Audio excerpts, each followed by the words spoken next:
hates me, everybody hates me. Guess I'll go eat worms. Long, thin, slimy ones, short, fat, juicy ones, itsy bitsy, fuzzy, wuzzy worms. These first graders at Newsom Park Elementary dig worms, and they've designed an entire project around them with the help of their teacher, Kathy Humer. Oh, there's You want to pick it up, Cameron? And they wanted to do animals. They had ideas. Let's do snakes. Let's do, horses. Let's do dogs. And so I keep raising the question to them, well, why? What is it that you want to know? Well, they want to know about, well, where do these animals live? So I said, are we really going to be able to go look for snakes? That might not be possible. Can you think of something else that might be similar? And someone just said, let's do worms. I said, okay, well, what do we know about worms? What do we need to find out about worms? Phase 1, which leads us into phase 2, which is the field work, the actual work that they're doing, whether it's field trips, lab work, experiments. We did an experiment on dead worms. We smelt them and they didn't smell good. And we had to pick them up and fill the vein. Worms are just one of the subjects students explore in depth at Newsom Park, a K-5 science magnet school in Newport News, Virginia, that has embraced the concept of project-based learning. See the different type of fish that are here? Each class picks a topic to study for the semester. They then plan a research phase, which includes field trips to gather information. Transportation fun facts. At the conclusion of the project, they share their findings in oral presentations, digital slideshows, and display boards which are viewed and critiqued by their parents and their peers. Project-based learning was really the delivery model that we felt would allow kids to learn and really learn about what they want to learn about.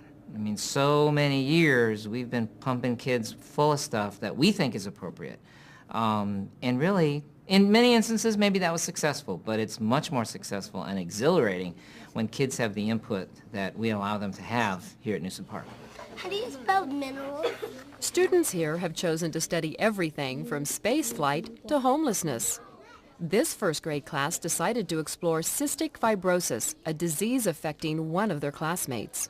One of our students has CF, and we're trying to learn about CF to see what it is, how it works. You can start getting into the person's lungs and pancreas. We hope to find out that there's a cure for CF. Now let's look at it. Students use programs like PowerPoint and a series of thinking maps to turn good project concepts into exemplary work products. The students of today are really more in tune with everything that they have coming in at them visually. So using the technology to represent their learning has actually increased the quality of their work. Even with the latest technology tools, project-based learning can be challenging for teachers. So we came up with some questions for Ms. Harbuck, and she's coming in today to tell us more, isn't she?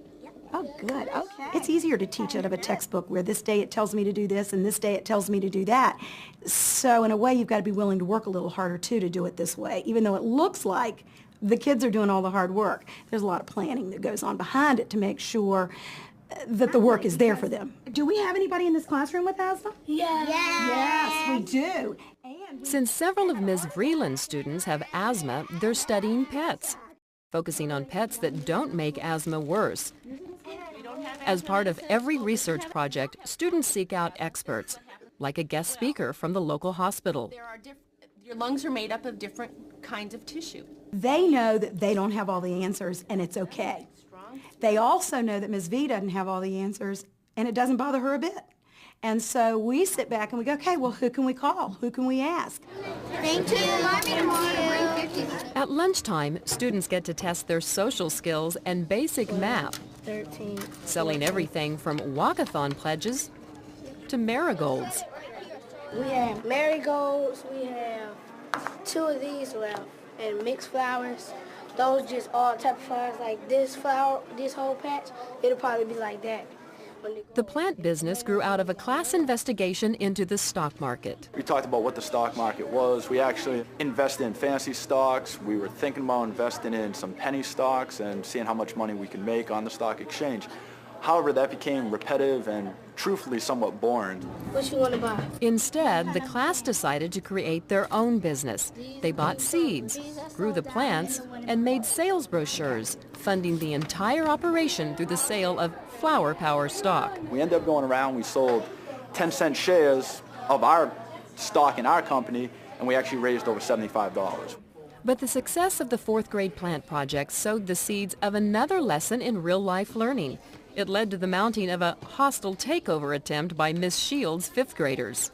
Miss Shields' classes, the fifth grade, is planning to take and buy all the stock and leave them for like 5% of their stock and take over their business. So we'll be in total control of their business. The process of learning project-based lessons has had a positive impact on everything from test scores to classroom behavior. Our test scores have improved mainly, I think, because of the fact that we've connected the learning to real-world problems, and the integration of technology has helped the students to actually produce quality products. So that's the reward, and to me, it's been probably the most rewarding way of teaching and learning that I've experienced in my 30 years.